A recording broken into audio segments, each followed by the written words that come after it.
So this is Article 15, which is the oath of office for the Constitution. And this here describes the oath of office for our tribal council reps. And I'll just read what our current oath of office is.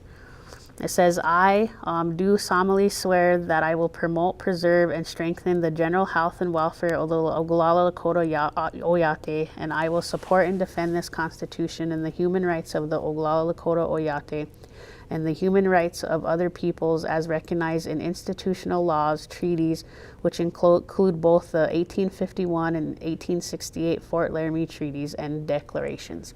So that is our oath of office for the Constitution. And just one comment that people had asked for in the community